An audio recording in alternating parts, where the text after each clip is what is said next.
who's our technical wizard on, will bring you on however we do it. So I'm a huge lover of wearable art. And it sort of has filtered into different productions that I've done or things I've thought about doing, fantasized about. There's 3 artists who are with us tonight who were in a museum exhibition I did last year called Dress Rehearsal at the Oceanside Museum of Art. Some of the works that you're going to see tonight are featured in that, and some we will show you from that show. So without further ado, I am meeting now for the first time Sandra in Brazil, who introduced me to her work, and it's very dynamic. And what we'll do is we'll bring you on, Sandra, and then I'm going to bring up the works on Artsy, or Emma's going to bring them up, so that you'll be able to see the works in the show. But then we'll also show you a few other works, and each artist may or may not be somewhere. I can see Glenn is, where they can show you works in their studio. So if Sandra, if you want to unmute and pop on. Hi, everybody. There she is. Hi. Is it like 1 o'clock in the morning or midnight? It's midnight. Oh my gosh. So it's tomorrow in Brazil. It's tomorrow already. Well, thank you. How do you pronounce your last name? Gallery. Yeah, well, I kind of prepared the living room to have you guys visit. Thank you so much. I want to say your last name correctly, so will you pronounce it for me? LaPage sounds good. LaPage. Okay. Yes. It was potato, but I was doing LaPage, so. I don't really mind, so it's fine. Because, you know, in Brazil, they're also saying different ways, so it's no problem. Okay. Well, at some point tonight, I'm going to introduce you to Melissa Meyer, who is half Brazilian, and she's also. Oh, yeah. Tonight. She was in the Brazil show for at BG Gallery. Yeah, I saw her work. It's fantastic. Wonderful.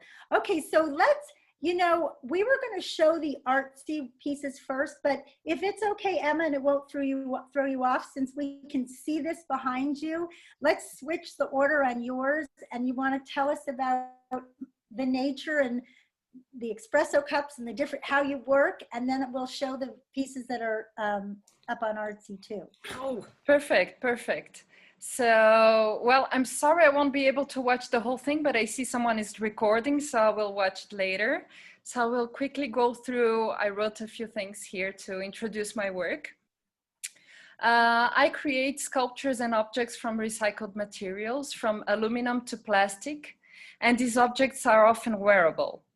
They unfold into installations, photo performances, and videos. On one hand, these works speak of excessive consumption and of the large scale of trash that we create. They also speak of a need to look at the world in a cosmogonic scale. The series title is Sharp Garments for Desperate Shamans. And this title refers to the state of trance that I look for when I'm working. But it also refers to the material, which is very sharp and cut and scratch the skin when I'm handling it, and also when I wear it. These objects and assemblages, they are very light and flexible structures. They kind of behave like fabrics, like this one, for instance. It's a very light structure. They seem rigid, but they can be molded into different shapes. Here I have 2 of the works which are part of the exhibition, and they are both made of recycled aluminum, which is my material of choice. In particular here, coffee capsules like Nespresso, like Kate was mentioning, and they are assembled with copper wire and staples. So this is one coffee capsule. So I work with a large accumulation of materials. This piece on my right is called a dress cage. It's a garment that demands the help of someone else to put on, but especially to remove, hence the idea of a cage. There's also something of a medieval buffoon in it. It's kind of like a clumsy bird, maybe like a dodo bird.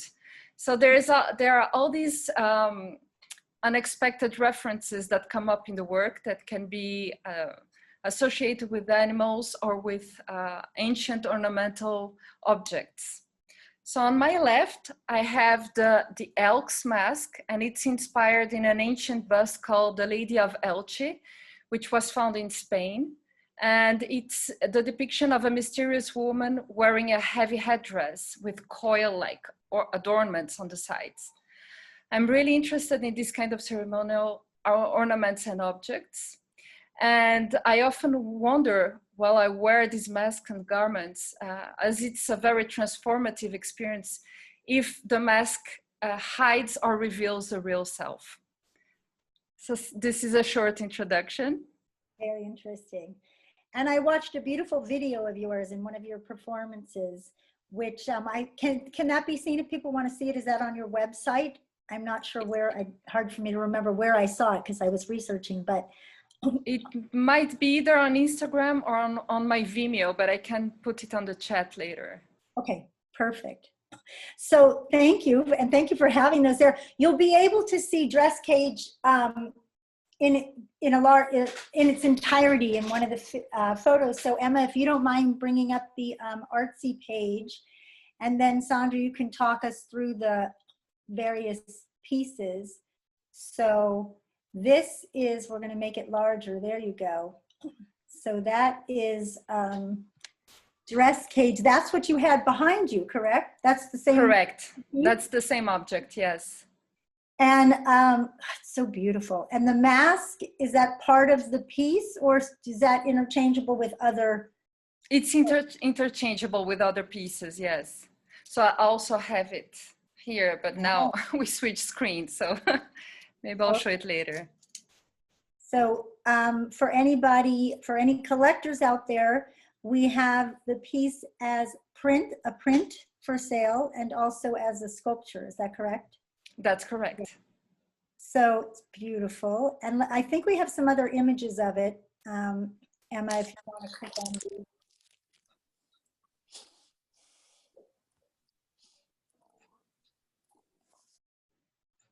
Is that you? Yes, that's me. I haven't found many people willing to wear these objects yet. So. Wait till, again, when you see Melissa, she's put her daughter. Her daughter is so gracious because she wears all of her outfits. Oh, it's beautiful. It's like a big tunic. It's a big tunic, and it closes on the back. Do you find the espresso cups in the trash? They're usually donated to me. People use so much of these objects and they feel bad about this accumulation of materials. So I get lots of donations, and actually I have so much, I'm having a hard time preparing all of it and using all of it. So I always have enough material. Okay, that's good. Okay, and let's show the next piece, which I believe might be the headdress, the mask. There we go. So this one has all coffee capsules and a little bit of aluminum cans, but they are cut in different ways, the capsules. So some of them are you can still recognize the little cups assembled in like a cord. And this is the one that was inspired by the Lady of Elche. But it also has some kind of animalesque features. It also makes me think of horns, maybe, and maybe a head, an exoskeleton somehow. Also with the braided hair kind of moving like that, it's almost like an animal's tail. Absolutely, absolutely. It's beautiful. Okay, and then let's go to the next one. The next piece, I believe, is, carapace. Am I saying it right, or is it carapace? Yes, carapace.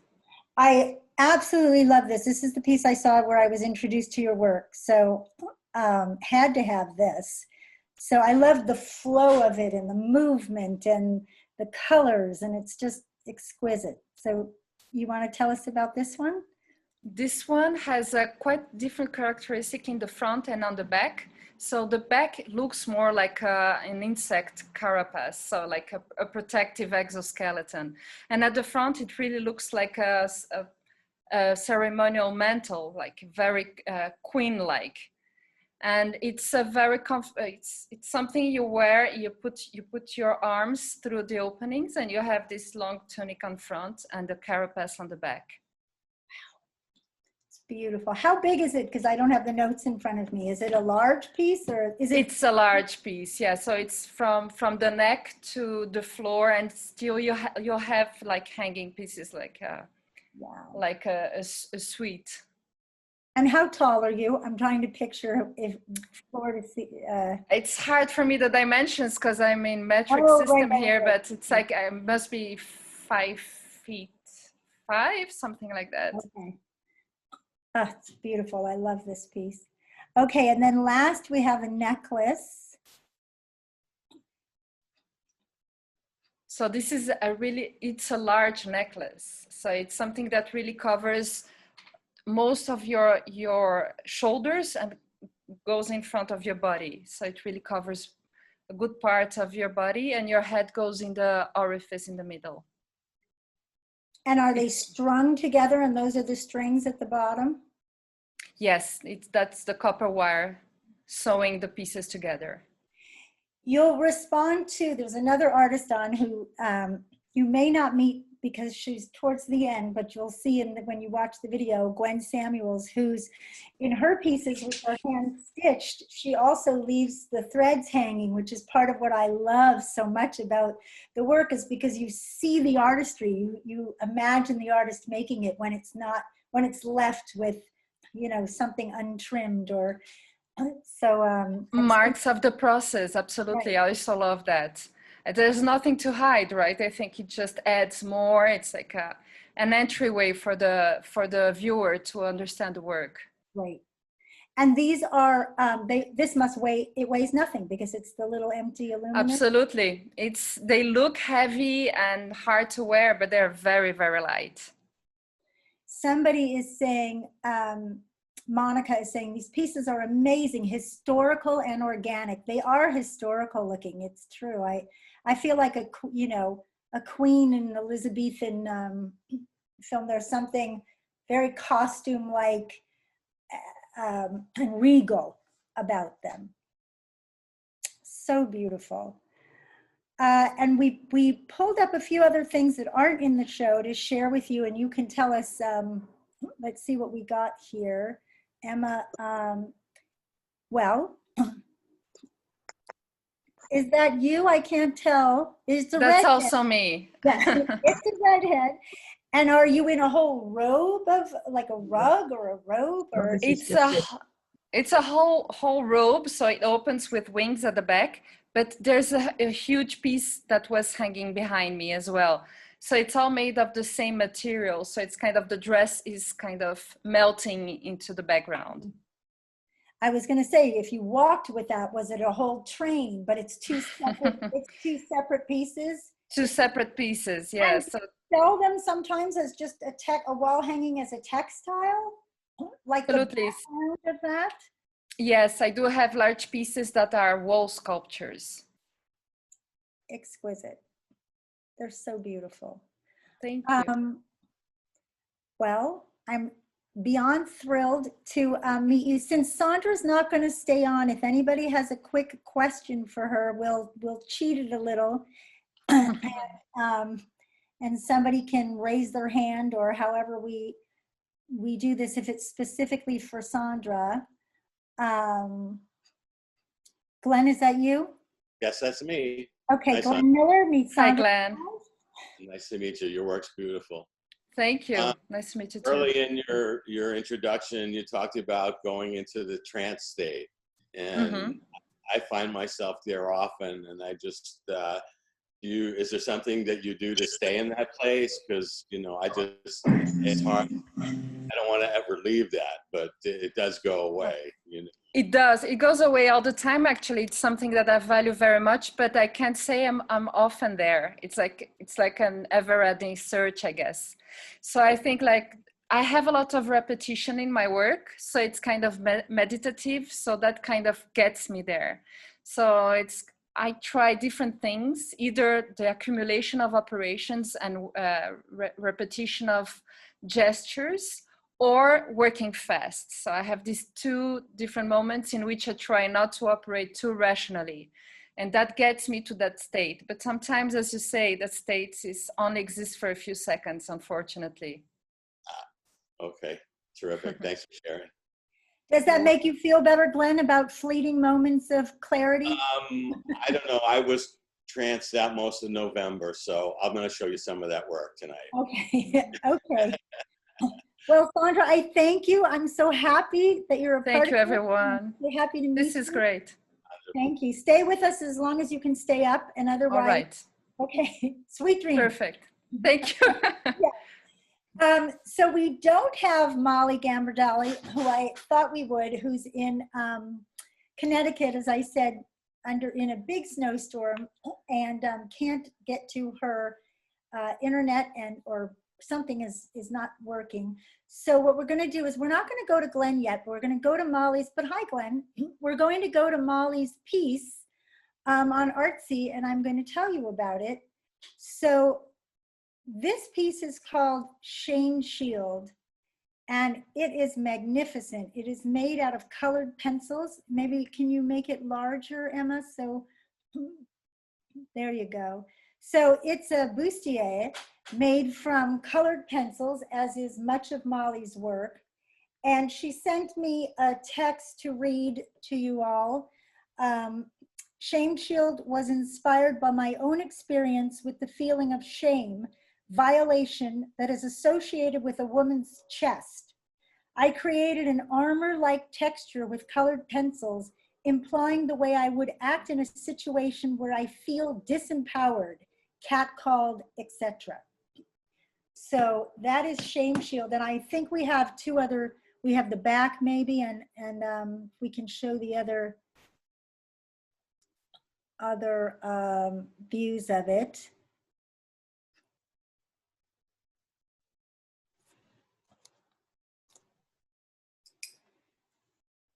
So the detail, I mean, it's just extraordinary. And Molly works with a lot of different materials, and there are different series and bodies of her work. So she's got her colored pencils works, and then she's got lichens, and they're made from torn pieces of, I believe, material. I'll show you, I think we have a few others that we pulled of colored penciled works. Emma, if you're able to bring those up to show. I wish not you were here to meet Molly, and Molly was here to meet you all. But I am going to do an Instagram live with her next Wednesday to make up for this. So if anybody wants to join in, we'll let you know the time. So I just thought these were extraordinary and beautiful. Also colored pencil pieces. So you see the detail and the shapes, and I just love them. She's only doing a series with colored pencils, and then she doesn't want to do more with colored pencils. So she'll do a series and then stop. So I do believe, if memory serves me from a conversation several months ago, we may be at the end of the pencil series. And did we have another photo? I can't remember if we have Molly in her studio or if we don't have that. Let's see if we have another one. If not, it's totally fine. I just didn't remember if it was there or not. We do not. Okay, so let's go to, so that's Molly Gambardella, and anybody who wants to see the Instagram live, it'll be on BG's Instagram next week, announcing the time. And now we're going to go over to my good and old friend, old not as in age, but old as in we both attended CalArts many, many years ago. And so this is Glen Miller, everybody. And I'm gonna talk about Glen for a moment. So he's an extraordinarily talented designer and artist, has accessories. You can correct me if I say anything wrong, but he started what year did you and your mom start, Glen Miller? 1982. 1982? Yes. Wow. So Ann Turk, and then later Glen Miller for Ann Turk. his mother is no longer with us, but Glenn carries on the line.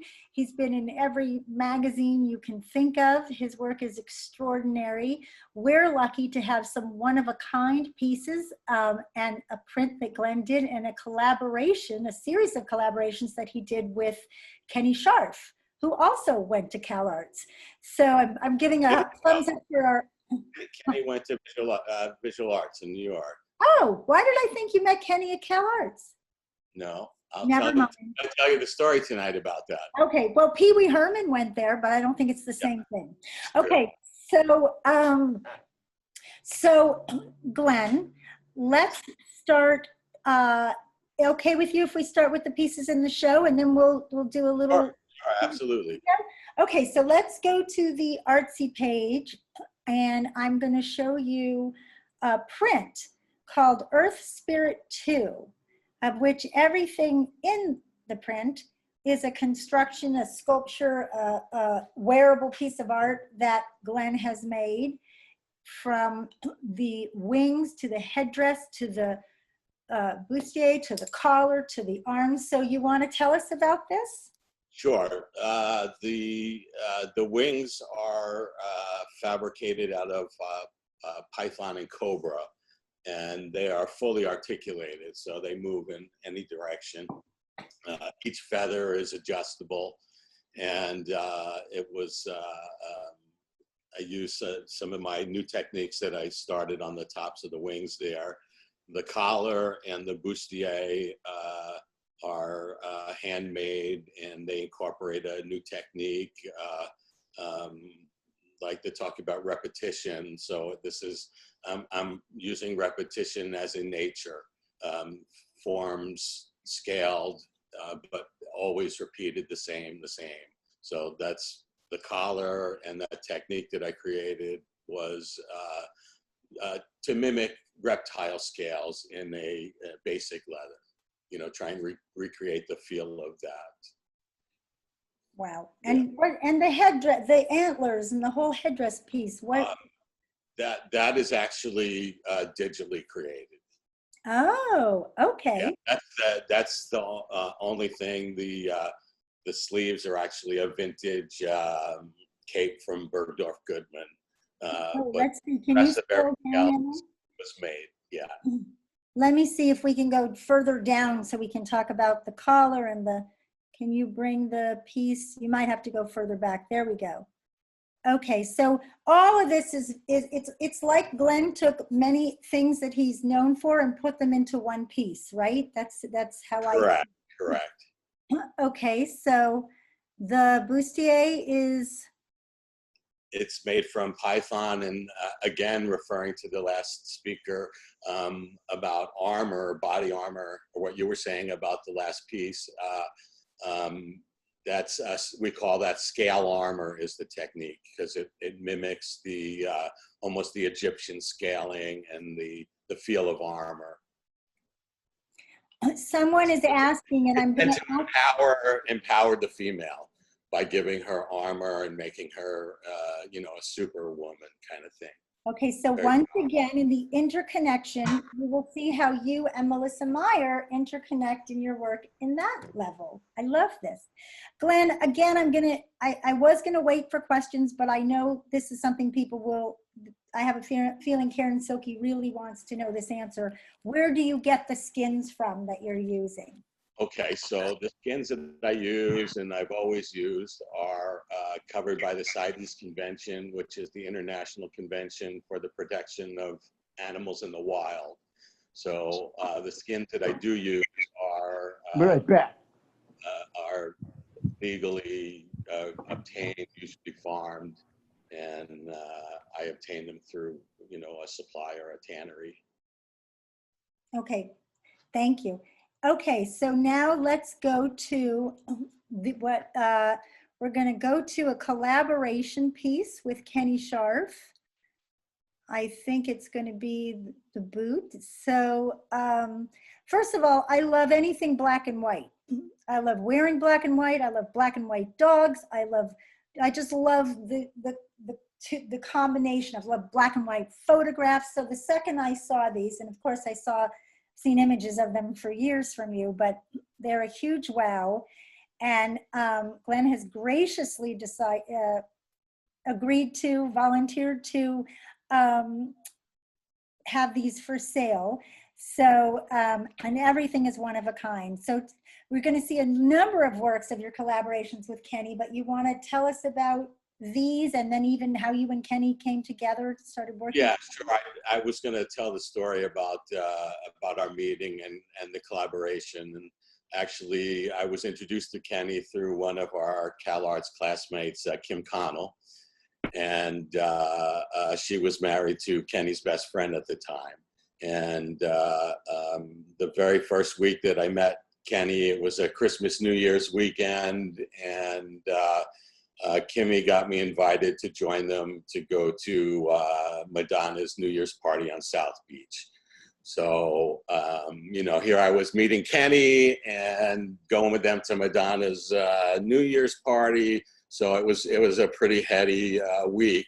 So we all met at Kenny's house, and which was pretty incredible, to say the least. And Kenny started calling us into the bathroom one at a time, and he would paint our faces, our arms, whatever. And after he painted me, I went back into the main room of the house, and I felt like part of the room, you know, because everything was pretty much Kenny. And I said out loud, I said, "Oh, I'm going to ask him to paint my jacket." And his daughter Zenna must have been 6 or 7 at the time, and she looked at me, she said, "Why would you want to ruin a good jacket?" But I wasn't sure we were going to become as good friends as we are. And, you know, I wanted to take away with me that wasn't going to wash away. And I'm glad that I did, because I'm going to share it with you tonight. Anyway, we hit it off, and I asked him if we could collaborate on the collection. And Kenny was very open to it. And we were both in Miami Beach at the time. And it was just really, he's one of the most giving artists that I've come across. He's generous in all ways. And, you know, he wants his work out there. He's not just, you know, expensive paintings. He wants people to have his work at all levels. And, you know, I kind of enjoyed that, you know, to put it out outside of the art world, gallery world. You know, I love how he painted our friend Tish's car. You know, he's even, right? I was in line to get my car painted, you know, but I got pulled out of line. But he painted my swimming pool for me. I mean, I don't think Tish had a swimming pool, but we're still good friends, and I see him whenever he's in town, and he comes pretty frequently for Basel. So that's nice. So he painted everybody up in the group, and we went off to the party at the Century Hotel. And it was just an eye opener for me. I lived in Miami Beach for a long time, but this was the new Miami Beach that was like really happening in the mid-90s. And he took me to a warehouse one day, and I opened the back of my car, and he threw, you know, these printed canvas into my trunk. You know, that's kind of how it happened. So that is so good. And then those are 10 years older than my relationship with Kenny. So these were actually printed in 1985, which puts them really early on in his career. Not the shoes, the print, the design. The print, actual fabric that they're made from is 1985. Wow. Yeah. Let's look at the Cubist bag, which is such a great piece of sculpture. Yeah. So this one is a shape that I did back in the late 80s. I did a Memphis-inspired group in bright, solid colors, and if you could imagine it that way.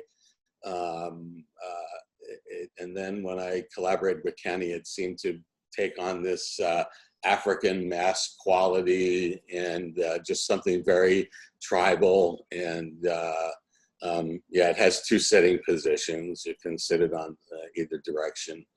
And so it's one of my shapes with Kenny's print on it.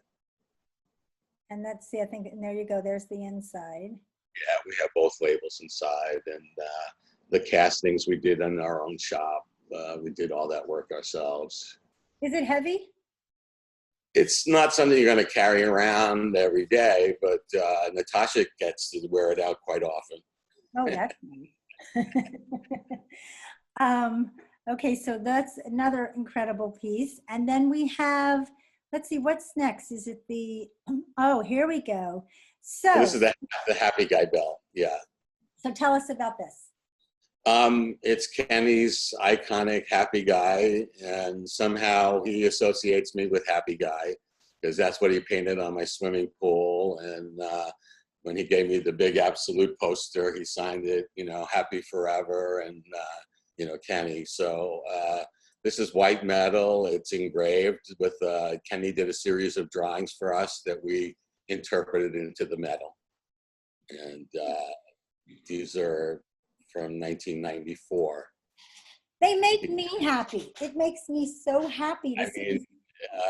I hope you'll all check in and see the collection Kenny did with Dior this year. It's just spectacular, but these are like 25 years ago. So, but the work that they're doing this year, I just want to go out and buy everything. Gwen, were these produced as a line? I don't remember, or did you do? Yes, one? they were. It was a limited production. I actually premiered them at a reception at the base of the Eiffel Tower in Paris. Okay. And when I was showing in Paris, we did a special reception for this collection. And, you know, editors have picked it up. I'm not sure people were into Kenny as much as they might be this year with Dior. You know, I think he's in the last, I mean, he was a star then, but, you know, his star has only gotten brighter. Yeah, there's definitely, sorry, I'm closing a window. There's definitely a Kenny resurgence. Yeah. And he's okay. The same guy. You know, I love that about him. He doesn't change. Right. Okay, so we have this available in the show, and we also have another one. So let's bring the other. Oh, okay, we'll stop. Okay, here's the other one, smiley face. Smiley face, exactly. So there was 6 different icons in the package that we did together, and these are icons you'll see throughout Kenny's work over the years. And then let's go to the hat box from Clueless. You want to tell us about this? Yeah, so this was one of the more graphic pieces that we did, and it was an extremely limited production, and there were 2, I believe, and the other one was the one that was in Clueless, yeah. And that was kind of cool because I didn't know it was coming. And these I sold from my store on South Beach in the mid-90s. So great. So you know what? It's just fun, and I learned to have fun. You know, and everything doesn't have to be so serious because, you know, I'm known for really serious bags. But I mean, it's a serious bag, but it's a lot more fun than the kind of things that I had been able to do previously. Right. Well, in a little bit, I'm going to show my serious bag, my Glen Miller bag, that I have right in front of me. But also, we have a photo of it. Let's cut to the photos of, and then we'll get a nice little tour from Glen. So this is Glen, self-portrait. I love this photo. This is the repetition of nature and the scales. And, you know, if you look at it, I look like either a sunflower or you know, artichoke that's opening. You know, it's you know, when you get to that repetition of what you find in nature, and I'd say most of my inspiration comes from nature, you know, for the most part. I love that. Okay, let's see, what else did we pull up? So here are the wings. Right, so she's actually wearing the wings with an actual harness and a collar that covers the harness. And I also made the headdress for this particular photo by Jerome Jeter.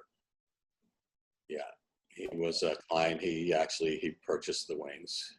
Oh, nice. To make these photos, yeah. Okay. There you go. This is so you. I wanted to show it. It's the alien booty. So again, the alien feeling of a scale that doesn't match anything that's in the natural world, but you know it's reptilian. You have that vibe about the repetition of the scales, and that's all done by hand.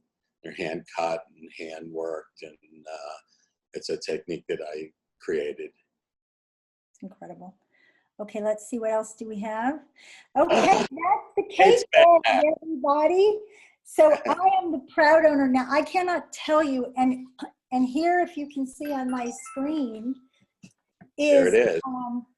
And it's more of a tan color than it is in that it's not quite that mustard color.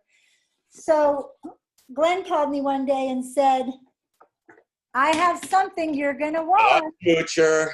For those who don't know me, there's nothing I love more than dogs. And this is just this gorgeous needlepoint. And it's, when you say a serious handbag, I mean, it has feet on it. It's just exquisite. The clutch, everything about it is absolutely beautiful. So I wanted to show off. I am the proud owner of this. Well, you know, the name is Kate. I saw that. Yeah. You know, I know. A little different. Okay, so I just wanted to show off my bag. And I loved Art of Couture, just the title for the magazine right there, Art of Couture. So there you are with one of your bags and another collar. The dress and the collar, yeah. Oh, the dress. Oh, is the collar part of the dress? No. It's separate, but I made them both. So it's part of that look. And again, with the makeup here, it takes on that Egyptian kind of connotation or reference. Okay, and next.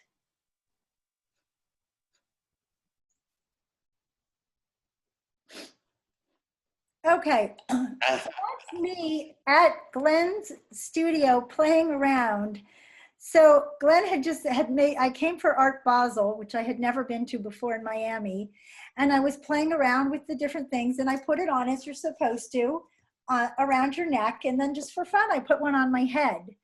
And then Glenn or my friend snapped that photo. So I wanted to show that. That photo inspired a painting that I didn't know was happening. Bradford Salomon, as a surprise, one day, he just posts it on Facebook or Instagram and tagged me in an oil painting of this. And I thought, oh my God, how did that happen? And he'd seen it and thought it was so crazy that he ended up painting it. So I just thought I would surprise you with that. Okay. And it was a beautiful painting. I enjoyed it very much. Yeah. Okay, so now it looks like, oh good, I get to see everybody. Hello, people. So now, Glenn, I think we get to go, if you want to, we'll have to do a fairly, not, you know, a little bit of a quickie around a minute or two. Yeah. A minute more, and then we're going to go to Melissa Meyer. Melissa, are you on here? Because I'm not seeing your name showing up. Okay, so okay. I'm gonna pick up my iPhone here, and okay, so I'm gonna just take you on a quick little walk. Let's see, I need to be able to see what I'm doing here. How's that gonna work? Okay, so I can't really see, but so we're in Glenn's showroom in Miami.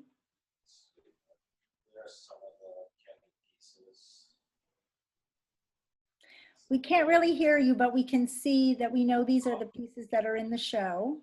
Okay, is that better now? A little bit, but I know that that's what we've got here in the show. These are some of my new jabots that came out of my trance this November.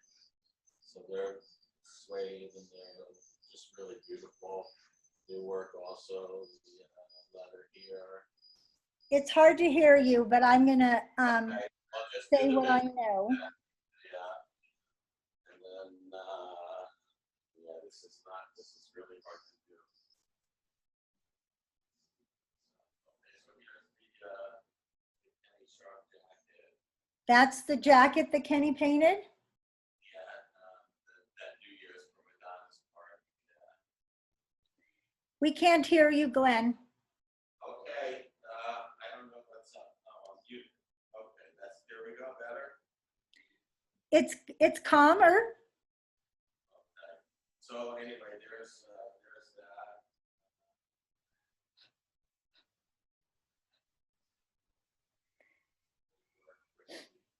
So these are part of the line, the current line?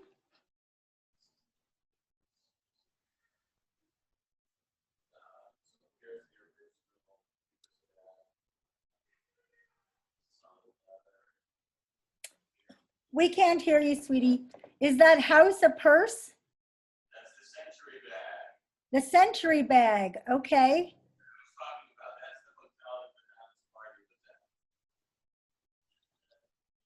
You know, Glenn, it's too hard to hear you. I think we should come back, and that you and I can do this when we do our own Instagram Live.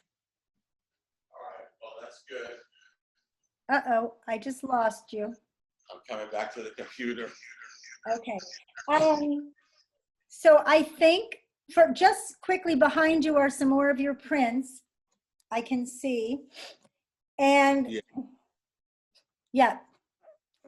All right, I think we're gonna, there we go. You don't have to move. I can see it's beautiful. So that's the print that we have, but that's a vertical. That's a vertical, right? That's a vertical. And yeah, in the other room, there's prints. We'll go through that at another time. We'll do it when we've got it. Yeah. Okay, I'm going to I feel like I've used up my time. I'm going to say goodbye to you, but I love you. And at the end, we'll see if people have more questions for you. We're going to move over to Melissa in California. But thank you, honey. Yeah, love you. Okay, love you. So next we have Melissa Meyer, who I could just talk about forever. Melissa and I go way back, as do Gwen and I, who you're going to meet at the end, to my shows at the Zimmer Children's Museum here in Los Angeles, which is how I met both of them. And Melissa, if you want to bring up the moss piece, I'm going to talk, or actually, Melissa, can I see your face? Can you come on? It's still on Glenn, but I don't know how to bring, can we highlight Melissa? Okay. Can you hear me? There you are. Hello. Hi.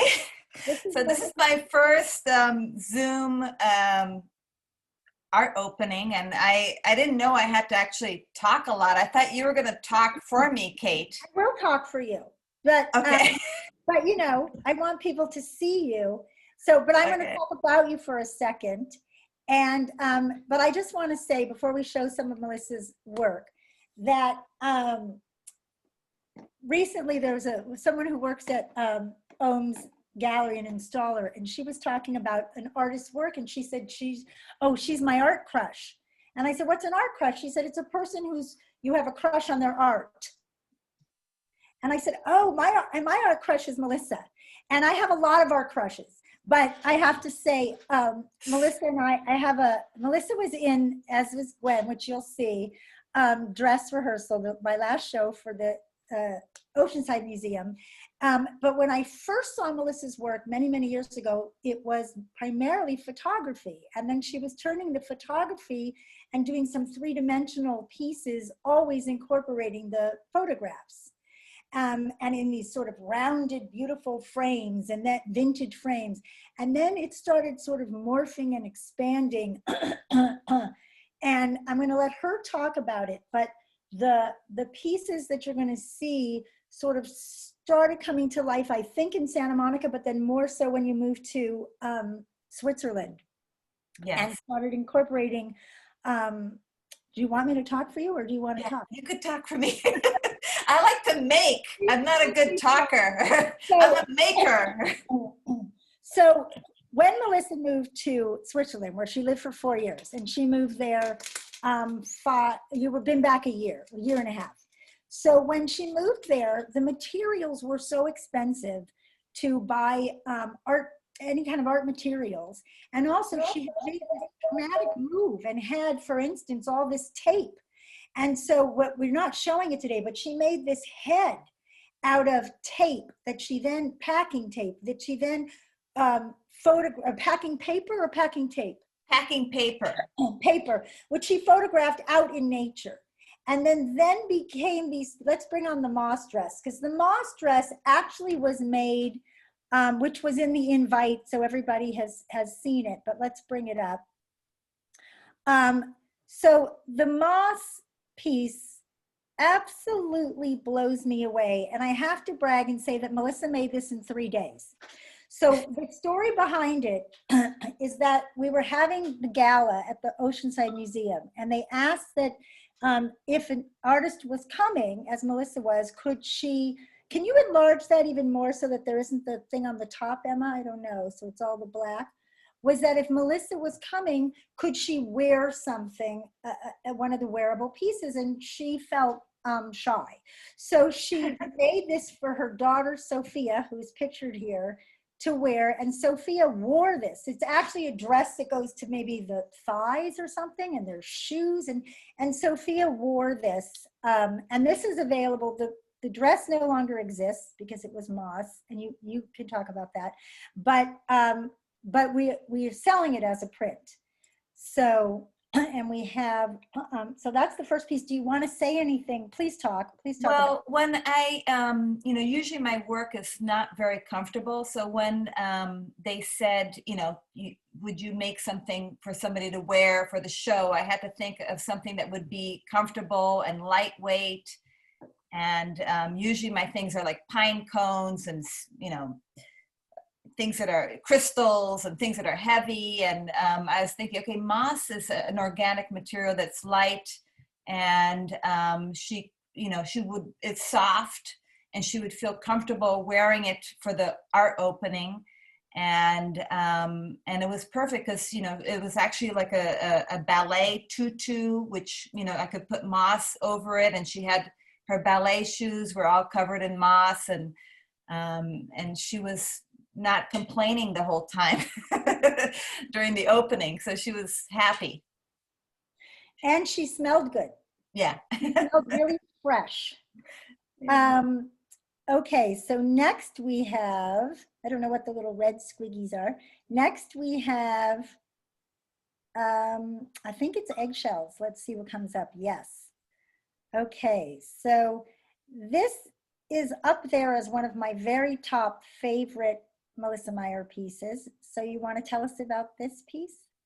Well, I was in Switzerland when I did this, and I was very, amazed by the eggs and eggshells and how strong they can be at certain times and how fragile they can be at other times.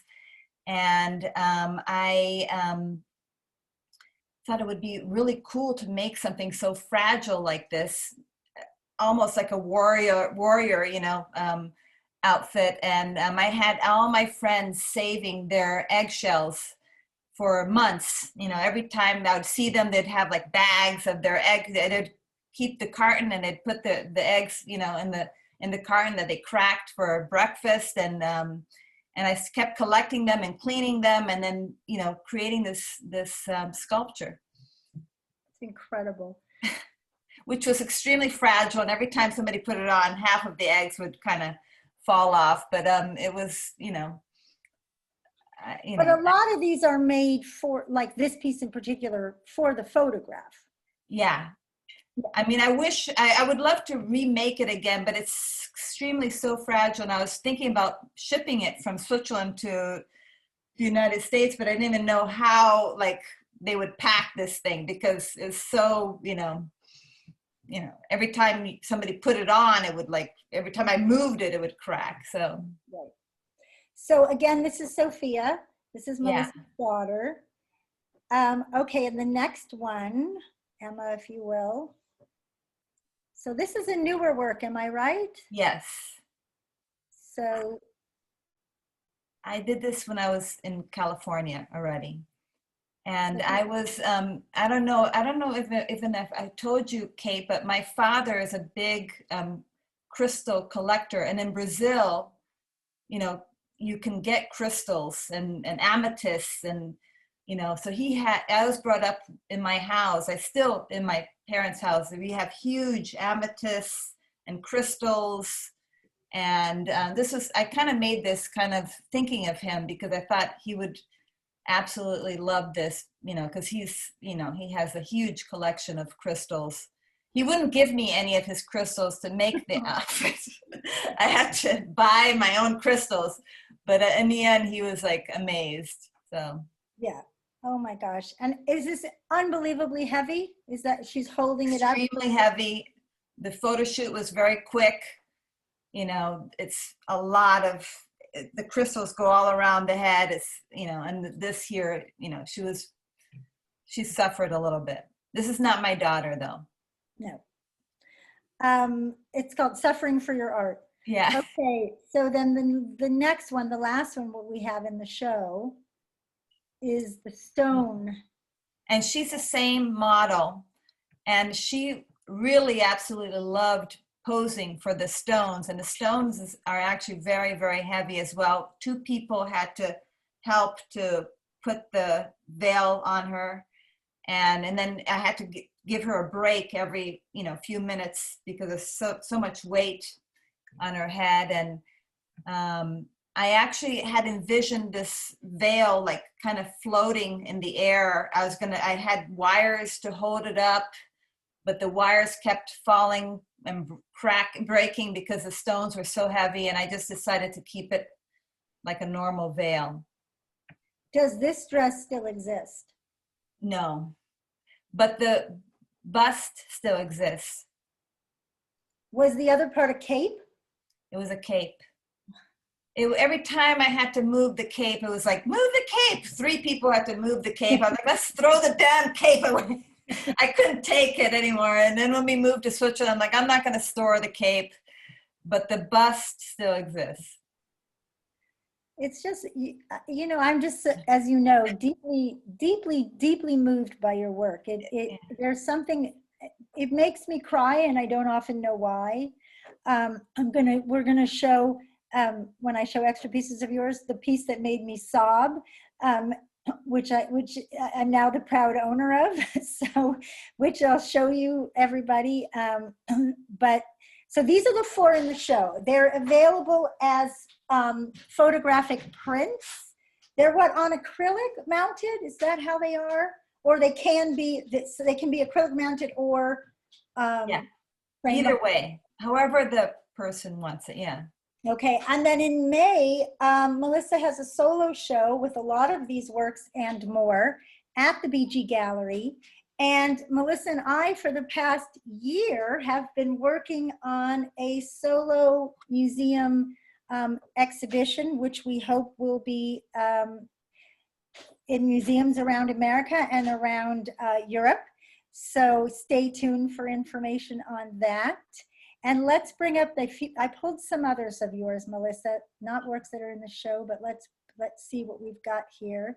This is just so they could see the front of the piece, of the moss piece. And this for my museum show dress rehearsal. This was the image that the museum used for the poster and the any kind of what am I trying to say, media relations for this show. And this is made out of sea sponges. And there were shoes too. Okay, and this is, tell them about your parents collecting these shells, which your dad did give you. Yeah, well, my parents, they live in Florida. Well, they have a house in Brazil, but they live in Florida, and they collect shells. And actually, I thought, oh my God, that's a great material. They have these buckets of shells. Like every time there's a storm in Florida, did I say Florida? They're in Florida, right? Yeah. They can dig a hole, and then they can just pull out like thousands of shells and put it in a bucket. And they have these buckets where they make, these different vases with shells. And so I just asked them, send me all your shells. And I kept asking them to mail more shells. And I made this piece from the shells that they collected. And it goes, by the way, everybody, all the way to the ground. there's a piece in the back that's like a mermaid's tail almost, and it has a belt. I mean, this is the photograph I have of it, but this was all hard to tell what it is. Yeah. Yeah, but will it be at the BG show? Yeah. May. So if you're in California and you want to see this piece live, it'll be next May at the BG Gallery, and hopefully people will be allowed to go to galleries at that time. I hope so. Hope so. Okay, what else do we have? We have this I spotted this morning. Melissa posted this on Instagram, and I said, I have to have this photo. So tell us about this. Well, this photo is just like, there's a whole outfit. You saw the outfit, was in the show, a whole pine cone outfit. And I took this photo because it was falling apart. The whole helmet was falling apart. And I'm like, let me just take one last picture, because the whole dress was falling apart. And I'm like, the helmet still looked good. I'm like, I'm going to take one last picture. And that was the picture I took, and I just posted it because it felt kind of holiday feeling for my Instagram. But there's, unfortunately, this piece does not exist anymore. It went back into the nature. But there's something beautiful about that, Yeah, I kind of like that things don't last forever. I kind of like to let it go. I'm able to make art with it, and then I can let it go. It doesn't have to be with me. I take the picture and I'm happy with the photo. Wow. Okay, the next one. Oh, I saw this when you were working on it at your house. This is just fantastic. It's rice. Is this the rice one? It's rice. And I actually did this before the pandemic, before everybody had to wear masks. And everybody was asking me, like, why are you making these masks? Why are you making a mask? What does that mean, to cover the person's face? I'm like, I don't know. I just feel like I need to make this mask. And I wanted to make it out of rice. I didn't realize all the stores were going to be out of rice. During the pandemic, I'm like, I should just boil the whole outfit and cook this thing, because everybody wanted rice. I'm like, I can't find rice anywhere. And we had just moved here from Switzerland, and I really wanted to do something that I could meditate and do something very delicate. So I was gluing one rice at a time, and it just felt very good for me at the time when I moved, because everybody was kind of struggling and adapting to a new place again and new schools and blah, blah, blah. And I really wanted to focus on the detail work and just focus on the rice, and it felt good. Gorgeous. Okay, what else did I pull up? There we go. So this is the photo that brought me to my knees. I saw this on Instagram, and Melissa had mentioned to me, I'm making a dog. And I thought, a dog, that's different.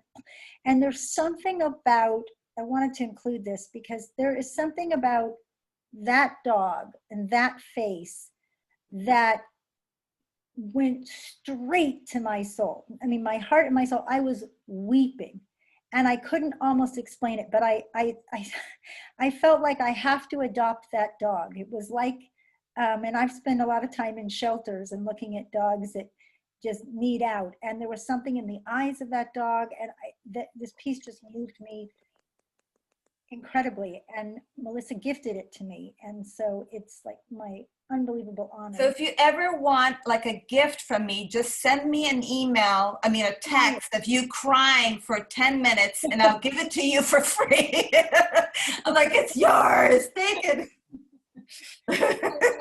So this is Wheat, the Wheat dog. Do I have another photo where you see the whole dress or the whole dog? I don't remember if I pulled another one. But the dress, which is a long piece, I'm trying to remember if I've got another photo of it or not, is made from Wheat. It's also a recent piece, correct? Yes. And they wore this in the fashion show down at Oceanside? They did, yes. the dog wasn't there, but a model put this outfit on. Okay, incredible. Is that everything of Melissa's, Emma? I can't remember. Oh yeah, I wanted to throw this in because there's another body of work of Melissa's. There's several bodies of work, and this is part of her mask series.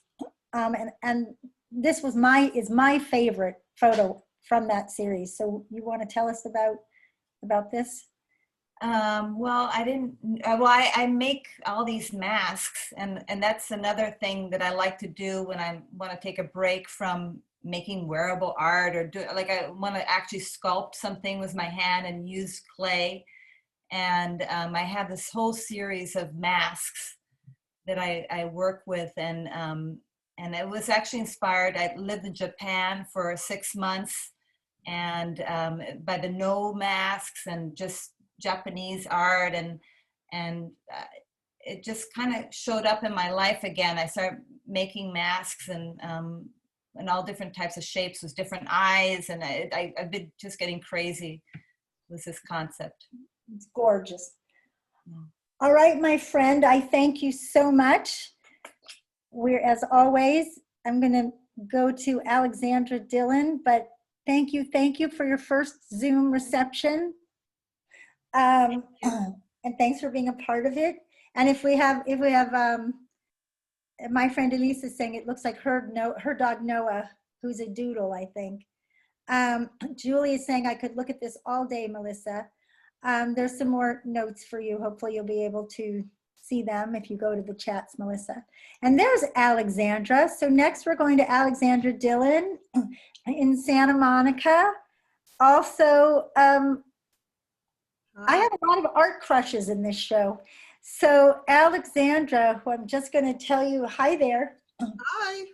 Hi. Are you at home or are you in your studio? I'm at home, bathed in the golden light of my one light bulb here. Okay. Well, it's good because you have a nice gold glow. So, I followed Alexandra on Instagram, had never met her, and when you see works that I pulled for later, you'll understand what I was referring to. But I, for some reason, created a story in my head that she was European and didn't live in America. I don't know why. It's just what the work said to me, and I thought I'll never see her in person, but I was obsessed with her work. And so I went to an art fair. It was a new art fair about 2 years ago in Santa Monica. And I was already working on my show Dress Rehearsal. And I turned a corner and I saw, which you'll see later, some of her painted paintbrushes, which is the work I knew of hers. Paintbrushes and a shovel and axe, sort of masculine tools and art tools. And I was beside myself excited. And as I ventured further around the corner, boom, she had dresses. And I couldn't believe my luck because the show I was doing was Dress Rehearsal. So that was it. I walked up and said, will you be in my show? And she said, yes. And that thus began this love affair that I have with Alexandra and her art. And so before we ask you about this piece behind here, are we okay if we show what we have? Yes. You want to talk about that first? No, go ahead. Okay, we're going to show you what we have in Art to Wear. So tell us about this beautiful dress. This is a new piece, and I had this black dress, and I always let the materials inspire the pieces, and I don't really plan the characters, but my work is very character driven.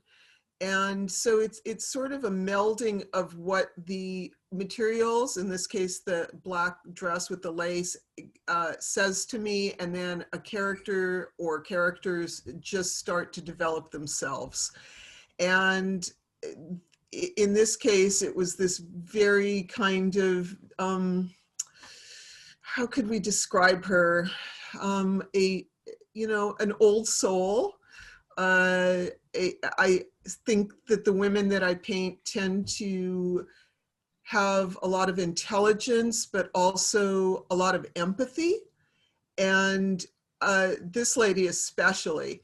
And as I was playing with it, it started to feel like the top of the dress was really some sort of a hairdo or a headdress. I like that. So I just let that develop, and there's what you see on there is a lot of costume bling, you know, those little, what do you call them? They're like costume jewels.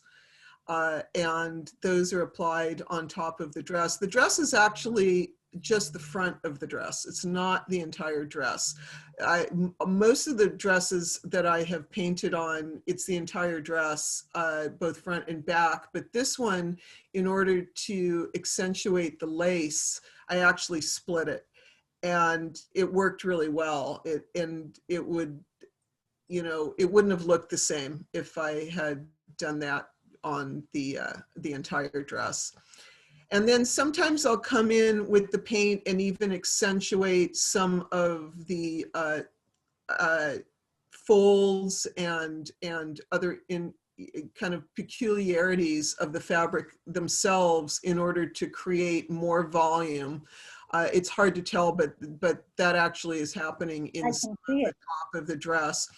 And then also the folds that naturally occur when I go to prepare these dresses, because I generally stiffen the fabric with an acrylic gesso prior to painting on them. Often the folds that are in the prepared dress will inform how the face arrives. Sometimes there'll be a fold that just turns into the top of an eyelid, for instance. And or in the case of the piece behind me, which I'll show you in a little bit, you know, a fold in the cheek. So that's the way I work. And I don't really plan the stuff. I just let it evolve, and it evolves. Do you give them, besides the names like Black Dress or Mother, or the different pieces that I know of yours, do you ever name them like, you know, Natasha? Like, do you name them with a woman's name? All the paintbrushes that you know, I give every one of those a name. I haven't done that yet with the dresses. The dresses so far have just kind of been the whole thing, and so I didn't want to name them quite yet with a name, but I have a feeling that's coming soon. They just feel like she looks like a Natasha to me. That's what it does. Well, maybe we'll have to call her Natasha. Her eyes are amazing. Okay, let's show the other one we have. Okay. Shanghai. This piece, I've never made a piece like this. I just made this recently. It's so much more graphic than the other pieces that I've done, but it just developed that way. And as I was working on this dress, it just started to turn into this Art Deco piece. And as I started working on the face, she became she just was an Asian girl. And the two of them together, to me, evoked a time and a place. And that time and place was Shanghai in the 1920s. I didn't really know that much about Shanghai in the 1920s. In fact, after I painted her, I learned a little bit more. There was actually a very strong Art Deco scene in Shanghai in the 1920s because it was an extremely cosmopolitan city. It was considered the Paris of Asia. And I imagined her as a dancer in a nightclub. And her shoulders, the costume that she's wearing, her arms are outstretched. You don't see the rest of her because she's gone off of the dress there for the rest of her, but she's in the middle of a review, you know, at a fancy nightclub in Shanghai in 1928. So that's what this piece is about. Wow. It's beautiful. Thank you for letting us show it. Of course. And then, we have one more piece in the show, which I'm a huge fan of, Alexandra's gloves. So we had some of those in dress rehearsals. So these are the Byzantine, how do you say it? Byzantine. Yeah. Again, as I said, you know, I just start painting and whoever comes out, comes out. And of course, I love portraiture from just about every era. And Byzantine portraiture and mosaics from that era are some of my favorites. And as I was painting these ladies, they just kind of turned into these almost icon paintings or characters that you would find in Byzantine mosaics. And the gold is gold paint. I didn't use real gold leaf, but although I have used silver leaf on some of these other gloves. And of course that they're on gloves only accentuates their femininity, I believe. So I have a lot of fun with these. I've been making more and more of the gloves. They're gorgeous. I'm sure I hadn't entered the other photo of new ones of yours, the red ones, just because I love them and wanted to share them. So these are the 3 works in the show and available for sale and extremely beautiful. And then let's see just some other ones I pulled up. Okay, so this is from the show I've been talking about, Dress Rehearsal, that I did last year at the Oceanside Museum. And these are just exquisite. And they were the 2 mothers. So I don't know if you can see, but one has a shovel, the one on the right, the black dress has a shovel for her head, and the one on the left has a silver tray. And these are just shots taken from the installation. Anything you want to add to that? Yeah, you know, the story of these pieces was that I was painting the dresses to evoke an idea of generations of women. So the lower parts of the dresses I thought of as the great-grandmothers, and they kind of went up to the mothers and the grandmothers, and they finally ended up in the person at the top of the sculpture. And the dark one, I mean, these photographs are not real clear, but these women on the right in the black dress are some very complicated, very neurotic women who finally, you know, give rise to an equally crazy woman at the top in a shovel who is more of a darker force.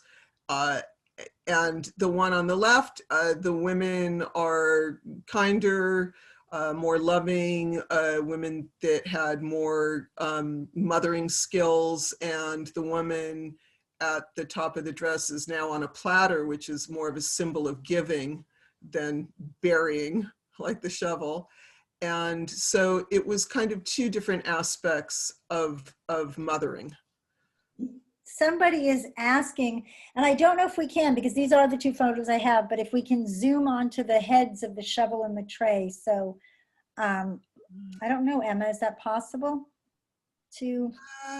I don't think I have anything closer. No, we're seeing from our end if we can do it. Yeah. These photos came from the museum, but I can see that they're, nope, I don't think we can. Sorry about that, Joe. Well. But anyway, so then this is one of my favorites of Alexandra's dresses of the 5 sisters. Are they 5 sisters? Yeah. That was also in Dress Rehearsal. I'm looking at the time, so I'm going to move a little quicker through. Yeah, so that we need to get to Gwen. We have to get to Gwen. Gwen, thank you for your patience. And these are just a pair of gloves that I'm crazy for of Alexandra, so I wanted to show them. They're just, these are new, are they not? Yeah, I just did those. They're like these Spanish dancer ladies.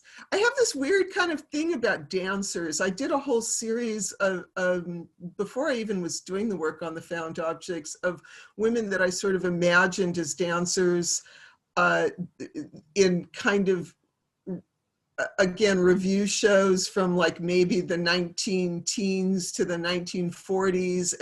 And those earlier paintings, I actually did have names for each person, each woman, and biographies for all of them. Wow. It was almost like a novel. and they, you know, they were all had this idea that they'd all gotten on a boat in somewhere in Europe and ended up down in the South Seas and going through Indonesia and going to these weird stops. It was like a Joseph Conrad novel. It was just nutty. But I have so much fun because I get to know these characters in my own head, and it's extremely entertaining for me. Right. So show us quickly, sorry to say quickly, but let's see in yours what's behind you. And Okay, very quickly. oh no, I just have to say, because these came up. So this is the work of Alexandra's that introduced me to her.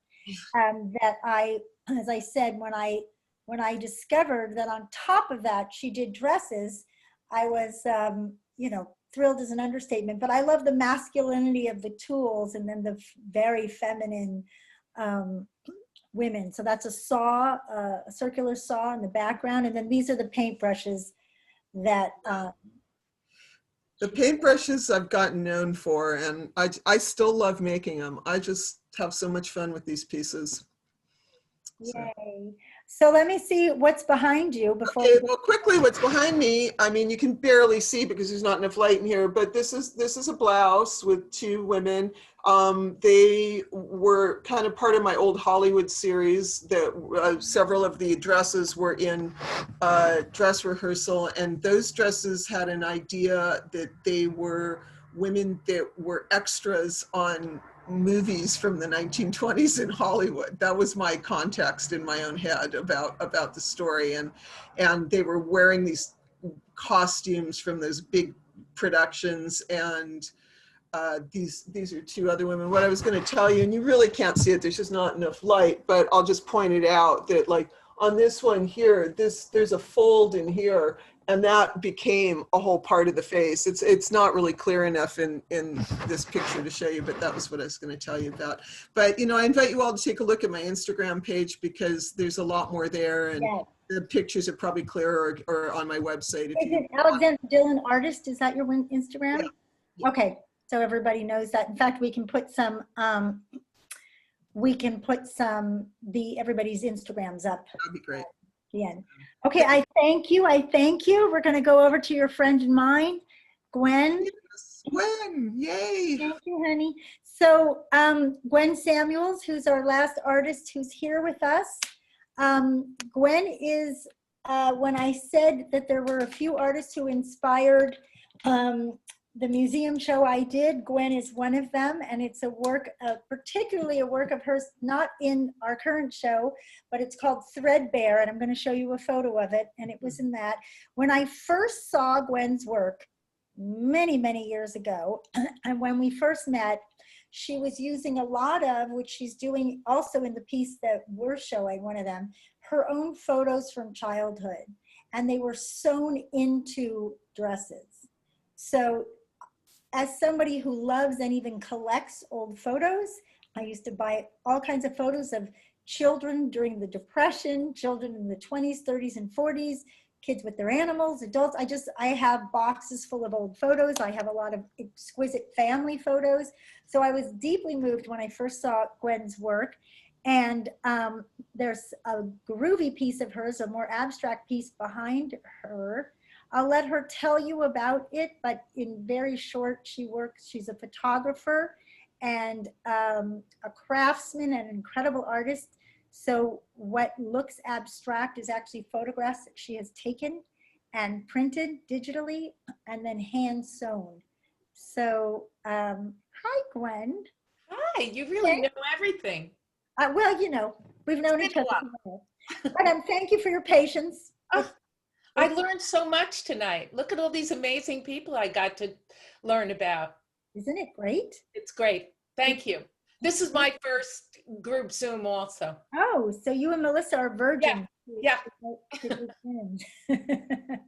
Well, you're safe with me. So great. So let's talk about, well, tell us about, since you've got such a great backdrop, what is behind you? Well, it's a perfect example. It's a sculptural work, and it's everything you said. It's all my photography. My particular interest is in architectural elements. So if you look at that, I don't know. Now let's see what happens when I point. Okay, because I know it gets weird when you use a background. Okay, but that image where I'm pointing, okay, those like stripes, well, that's an escalator. So I like the idea of repetition. I like pattern. I like things. So you can see actually, if you look around, there are steps. There are all kinds of architectural elements. And sometimes they're in repeat, and then I make them into a repeat pattern sheet, which I've cut up. So the shapes are made with wire, very similar to Sandra. Yes, I really felt That's we why were. I said the two with the threads and the. I really felt very connected to her, Right. to some of the things she was doing. In fact, I'm doing something similar now, and her smashed espresso cups were very inspiring because it's repetition and it becomes something else. There's a lot of synergy in the artists tonight. You know, there's a lot. Yeah. Yes, I really feel it on different levels. Yeah. So yeah, it's great to have a background instead of you getting to, you know, be in my house. So I love it. So let's show what we've got, what we're showing in Art to Wear. Emma, if you'll bring up the first one. So now this is, this is, as I'm saying, I respond very much to the photography, the childhood photos that Gwen will, on occasion, work into a dress or an object.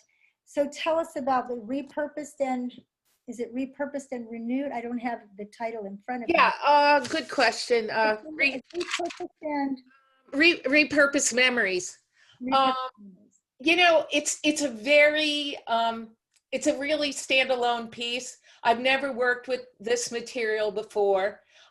It was an early piece. Again, back to Sandra, but what it is dryer sheets. And they were so sturdy and they were transparent. And those are two of my criterias.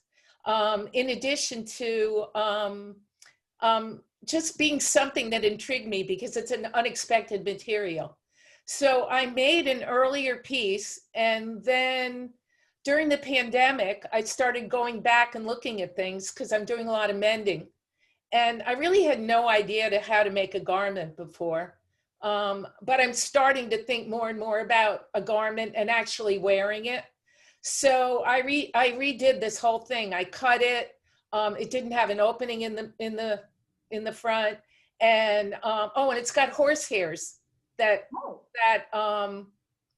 you know, that are, you know, you can kind of see if you look really closely. There's like these little black, you know, rigid kind of things sticking out all over. Well, I used that because I liked that it stuck out. You know, and really, you know, added some animation to the piece. how does one acquire horse hairs? Oh, they're available. They shed them. Oh, So- you actually got them. I gotcha. Yeah, they shed them, and you can buy them in you know, like hanks, like for knitting or for something like that. It's very available. So anyway, and the images of me is in childhood. I love them.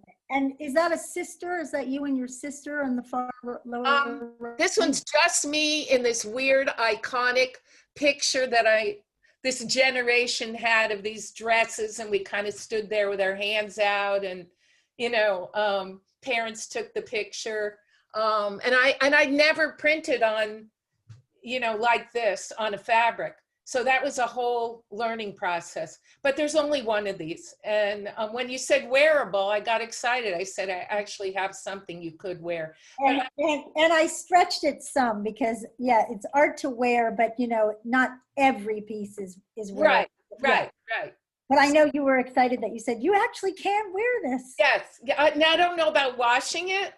Right. So it's kind of like, be very careful, be very neat. Don't, you know, although it has been washed, they're dryer sheets. So crazy. Okay, let's go to the next one. And this one we have to enlarge to really get and appreciate. Standout. So tell us about this dress. Well, you know, I was preparing to talk to you and I was saying, oh, what do I want to say about this? And I guess if you know me, I mostly wear black or dark colors or neutral colors, hardly ever prints, maybe a stripe. And this was just one of those, I would never wear strapless. I would never wear something fitted. So this is like one of those kind of, I don't know, what do you call it? Breakout pieces where maybe in another universe, another place, I might. So anyway. So tell everybody what the material is. Oh yeah, oh, that's a good shot. Yeah, Great. that's great. Okay, so I print on this transparent plastic that has a tooth on one side that accepts the ink. And then all these lines are actual threads. And they're all hand stitched to a wire form. So I first make the sculpture and then I decide what I'm going to put in the sculpture. And so this is a great shot. So you can really see all my stitches. Everything is cut and pieced and stitched. And what are the photographs of? This is the first time. It's sort of a combination of imagery of an actual fabric I saw at the flea market, and I played with it and worked, you know, turned it into my own fabric. Nice. And then there's an armature. You didn't used to use armatures, and you do now. The last. Oh, okay, yeah, no, that's good. Yes, initially I was working flat, and then I was invited to be in it, and I think all artists can relate to this. I was working flat. It never occurred to me to work any other way. I was invited to be in a show using found objects. So I stitched my imagery to the found object and then realized, why can't I make my own objects? And I think every artist goes through that moment where they just have an experience and they'd never thought about doing it this way before. And then all of a sudden, that aha moment. So then I started learning how to do sculpture. And the sculptures, I mean, the wire, it kills my hands. I'm embarrassed to show you my hands, but the wire is bendable. So I do everything myself. I print the imagery, create the wire form, and then hand stitch it together. Great. And I go back and forth. I haven't been doing a lot of sculpture. I've just started back into it during this pandemic. I was doing mostly flat work. I have no idea why. And then we have the crown. Let's show the crown too. Well, I have to thank you for the crown because when you invited me into dress rehearsal, I realized that I wanted to do something new and I wanted to create more of a whole look because we were already showing my dresses and a couple of the shoes that I had. So I created a series of crowns and they also are wearables. I fashioned them on my own head. And I looked at a lot of Vogue headgear. A lot of models were wearing, you know, all kinds of headgear. So I have a series. I did a series of crowns. I think I have 5 or 6 of them. The colors in this match the colors in your hat you have on right now. Yeah, funny. Well, it's not a stretch.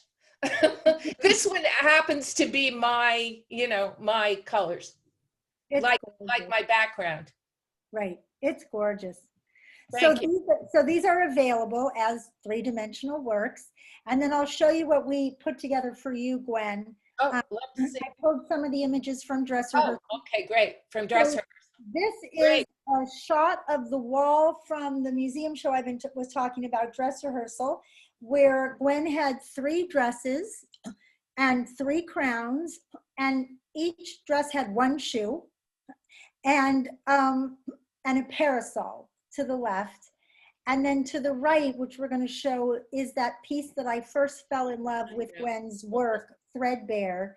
If you want to bring that up, Emma, if you can.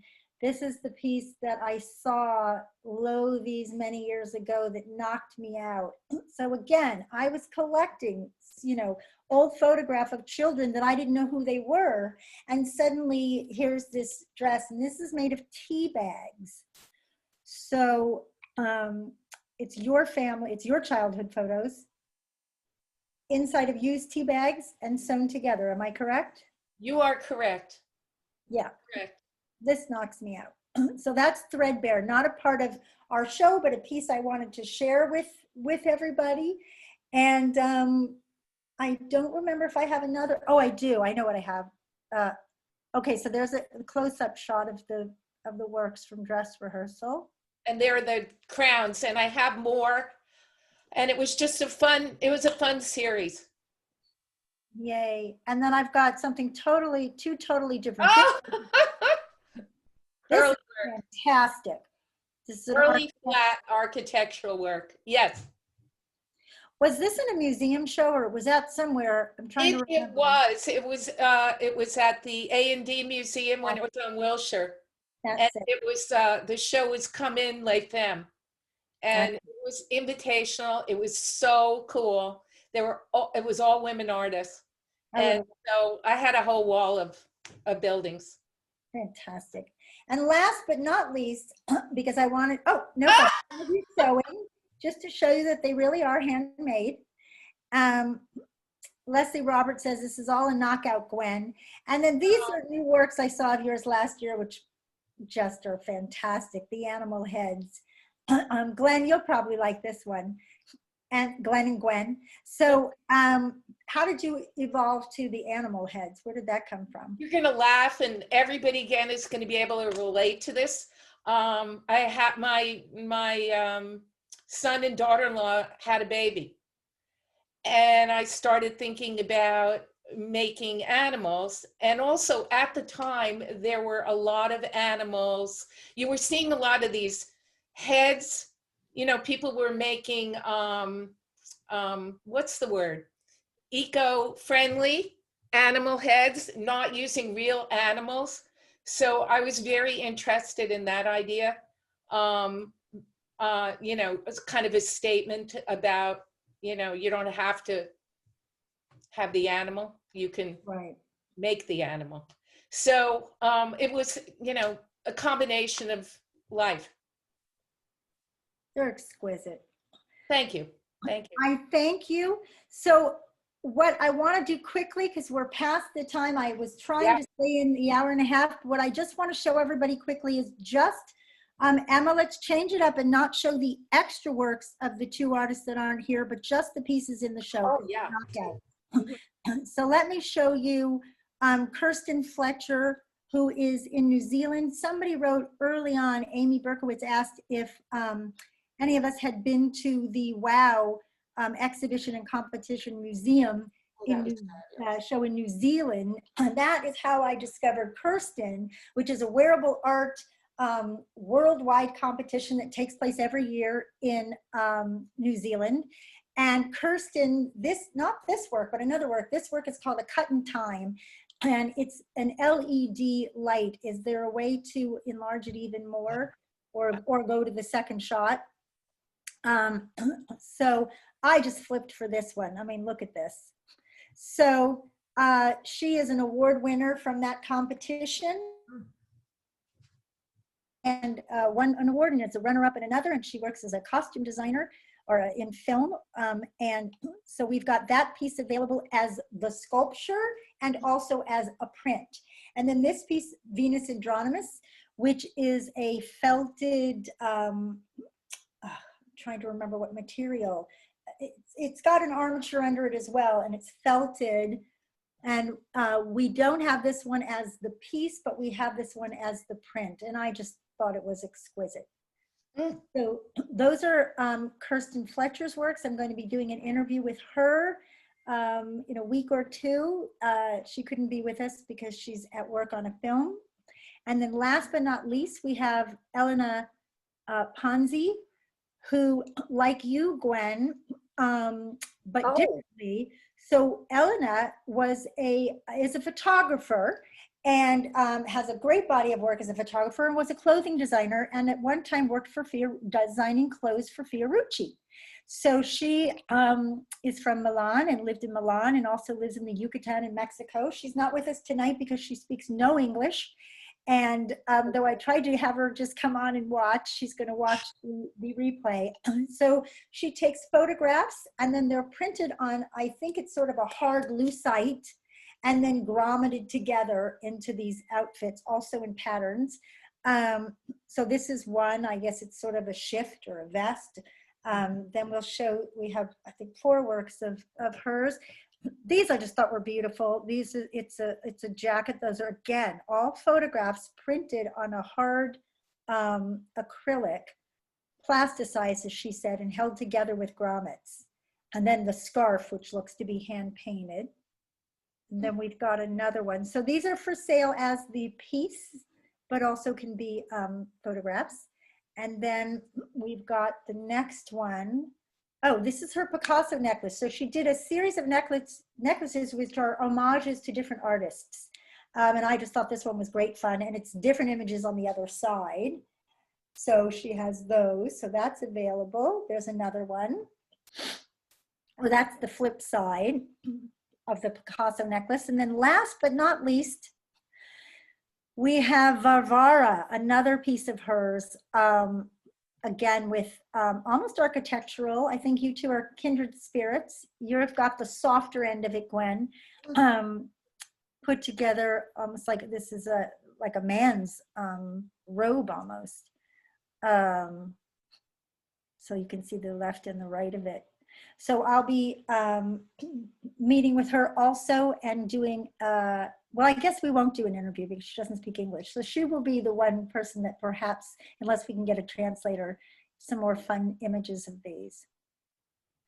So I want to thank everybody. This is Art to Wear. You can see the whole show on the Artsy site. You just go to Artsy and look up Art to Wear, or on BG Gallery, Art to Wear. And if anybody has any questions and you're not too pressed for time and you want to ask any of the artists, you can just raise your hand and then Emma can zoom in on you, or if you want to type it up here, we'll find you. And if there are no questions, I will say goodnight, but let's see if we have any. I can't see the whole gang, but it looks like we don't have questions. So I see a lot of wonderful friends that have joined, and I want to thank the artists. It means anytime anybody says yes when I ask you to be in something, it means the world to me. I have to tell you that. Some of you, we've been through a lot of shows together, and I'm very grateful. And to the artists I'm just meeting now, I'm very, very grateful to you too. I celebrate your talent. I thank you, Owen, for the opportunity. Thank you, Emma, for really spearheading and navigating the technicality of all of this, and Izzy for helping us. And I hope I didn't forget anybody. And happy holidays, everyone. Thank you so much, and sweet dreams. Thank you. Take care.